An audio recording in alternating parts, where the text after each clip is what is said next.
حضرت عمرو بن عاص رضی اللہ تعالیٰ عنہ جب رسول اللہ صلی اللہ علیہ وسلم کی خدمت میں بیعت کے لیے حاضر ہوئے تو عرض کیا کہ یا رسول اللہ آپ اپنا دایاں ہاتھ آگے کیجئے، میں آپ کی بیعت کرنا چاہتا ہوں۔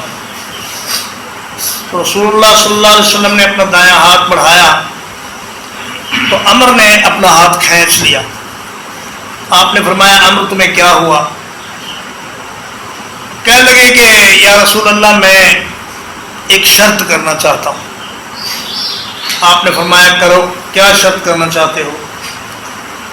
کہنے لگا میں بیعت اس شرط پہ کرتا ہوں کہ میرے پچھلے گناہ سارے معاف ہو جائیں۔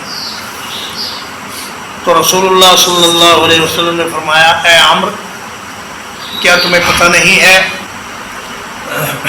کہ اے عمر، اسلام لانے کے بعد پہلے سارے گناہ معاف ہو جاتے ہیں،